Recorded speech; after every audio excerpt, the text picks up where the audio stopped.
നെയ്യാറ്റിൻകര സമാധി വിവാദത്തിൽ ആറാലുമൂട് ഗോപൻ സ്വാമിയുടെ കല്ലറ തുറന്നു.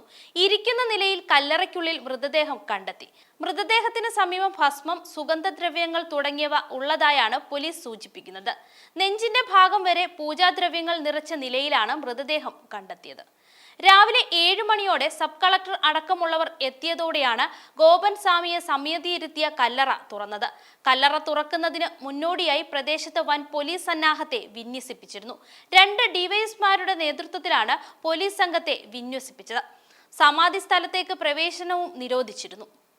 കല്ലറയ്ക്ക് ചുറ്റും ടാർപോളിൻ കൊണ്ട് മറച്ചിരുന്നു. ഫോറൻസിക് വിദഗ്ധർ അടക്കമുള്ളവർ സ്ഥലത്തെത്തി ഇൻക്വസ്റ്റ് നടപടികൾ പൂർത്തിയാക്കിയ ശേഷം കല്ലറയിൽ നിന്ന് മൃതദേഹം പുറത്തെടുത്തു പോസ്റ്റ്മോർട്ടത്തിനായി അയച്ചു. ഇതിലൂടെ മാത്രമേ മരണം എപ്പോൾ സംഭവിച്ചു എന്നതിലടക്കം വ്യക്തത ലഭിക്കുകയുള്ളൂ. ഇതോടൊപ്പം മൃതദേഹം ഗോപൻ സ്വാമിയുടേതാണോ എന്നറിയാൻ DNA പരിശോധനയും നടത്തും. കഴിഞ്ഞ വ്യാഴാഴ്ച ഗോപൻ സ്വാമി മരിച്ച ശേഷം അദ്ദേഹം സമാധിയായി എന്ന ഒരു പോസ്റ്റർ വെള്ളിയാഴ്ച പുലർച്ചെ കുടുംബം വീടിന് സമീപത്തെ മതിലിൽ പതിപ്പിച്ചതോടെയാണ് പുറം ലോകം ഇക്കാര്യം അറിയുന്നത്. നെയ്യാറ്റിൻകര ആറാലുമൂട് സ്വദേശി ഗോപൻ സ്വാമിയുടെ സമാധി സ്ഥലം പൊളിച്ച് പരിശോധന നടത്തണമെന്ന RDO ഉത്തരവ് സ്റ്റേ ചെയ്യണമെന്ന് കുടുംബത്തിന്റെ ആവശ്യം ഹൈക്കോടതി അനുവദിച്ചില്ല.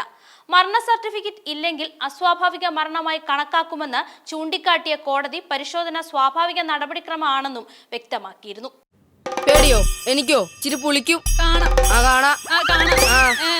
എപ്പോ നോക്കിയാലും തമ്മിത്തല്ലേ തന്നെയാ.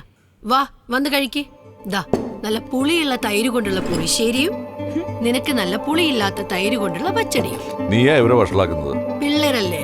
4 വ്യത്യസ്ത രുചികളിലായി തൈര് മിൽമയ്ക്ക് മാത്രം. ഇപ്പോൾ പുതിയ പാക്കിലും. ഇനി തൈരിൽ മതി പുളിയും പുളിയില്ലാത്തത്. കേട്ടല്ലോ? മിൽമ, കേരളം കണി കണ്ടുണരുന്ന നന്മ.